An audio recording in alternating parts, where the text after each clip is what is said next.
we have to be sharp. If you're in the office of the presidency, we have to be sharp. So they were saying all these different things. It was going all over. Whichever stuck. None of it stuck, fortunately. But one of the reasons it didn't is that I took a test. I said to the doctor, it was Dr. Ronnie Jackson, I said, is there some kind of a test? An acuity test. And he said, there actually is, and he named it, whatever it might be. And it was 30 or 35 questions. The first questions are very easy. The last questions are much more difficult.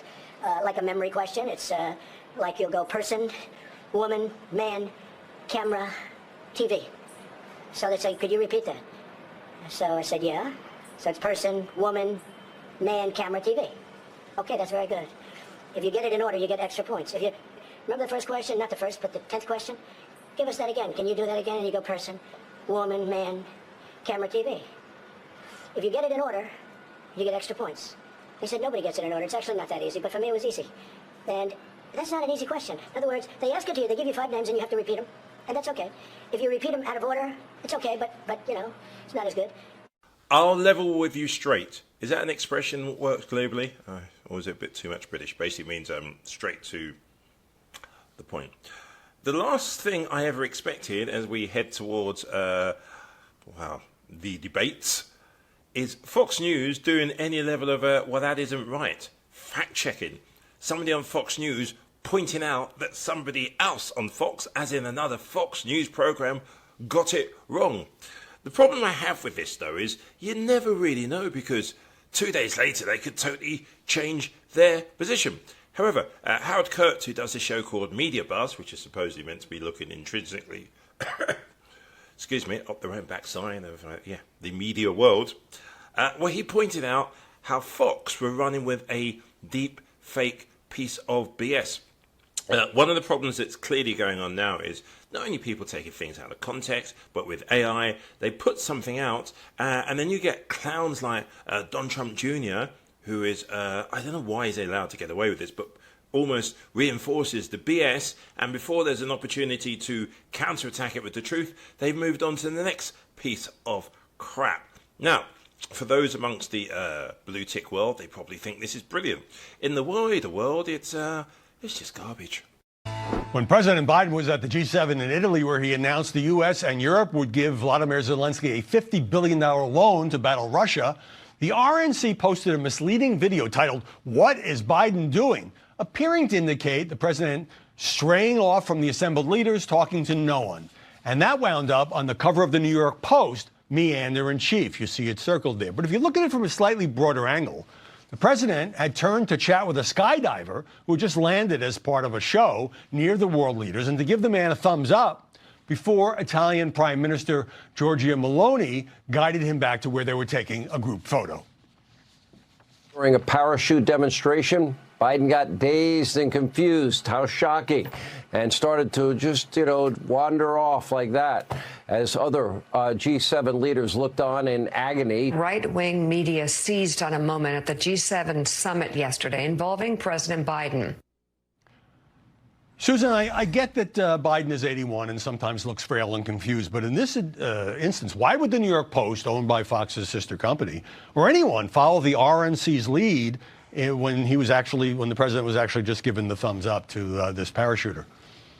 Well, again, it's taking it out of context, the same way Trump is taking out of context so often. Here you have a video where he was talking to another parachutist.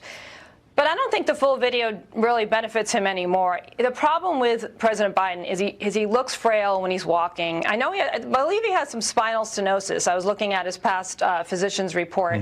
But he does have difficulty walking. He does look like he's a little bit weak. There was another incident there where he leaned down and pressed his forehead against the forehead of the Pope, and that looked pretty peculiar. And then when he speaks, he sounds frail, and he sounds like his mental acuity is fading. There's a new poll out just within the past couple of days that only a third of all voters think that he is competent to become the president again for another term. Right. I think that's the overall problem. This just adds to the narrative, these videos. Even though that this was taken out of context, it doesn't look much better when you watch the whole thing, Howie. Well, absolutely legitimate issue overall. But Richard, White House spokesman, we should mention, ripped certain media outlets, touting these images as desperate and lying. The New York Post yesterday, while not talking about the way the photo was cropped, said Biden wandered off, wasn't supposed to do that, went off script, and the media must face up to his cognitive decline. But is this an example of it? Well, there's a couple things here. I think first, everybody needs to take a deep breath. We're both dealing with two nominees that are the oldest nominees in American history. Trump just turned 78. Exactly. Yeah. Who celebrated his birthday this week. We must also take a deep breath and acknowledge the fact that we're dealing with one candidate in Joe Biden who is gaffe prone, and we're dealing with another candidate who lives in the world of hyperbole, right? These are the realities of this race. These are the metrics of this race. So now let's zoom in on this video that you just showed there. And what I see here is irresponsible journalism at best, right? Sloppy journalism at worst, because the media, the American people are expecting us to cover this election fairly. They're also expecting us to call this election. And when you do stories like that on your front cover without looking at the full video angle, you create more distrust against this industry and against this business at a time when the American people need to trust us more than ever. Well, how is that any different than the Milwaukee comment? I mean, it's the same thing. Both parties are doing this. I had a problem with it. I had a problem with the Milwaukee comment when it was put in context. I had a problem with it. Here, this was taken out of context, and in context, there is no problem with it. He was clearly waving to and giving a thumbs up to folks who were to some of these parachuters here. Well, Fox and Friends, by the way, I thought had a perfectly straightforward report about it. But the Trump campaign followed up by accusing Joe Biden of wandering around like a brain-dead zombie. Nothing like a good way to raise money to push those narratives.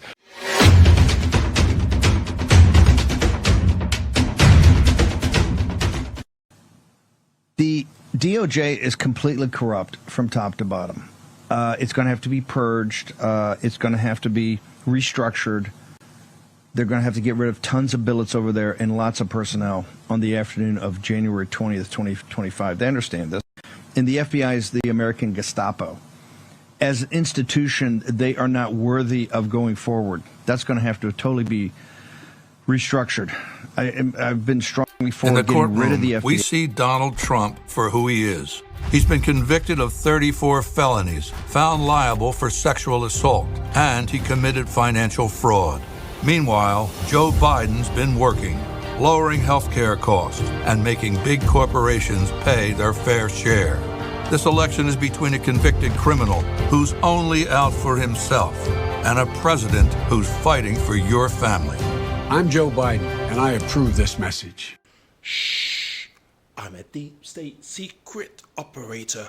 Oh, shite. Oh, shite. I'm a deep state secret operator. Deep in psych. Deep in psych.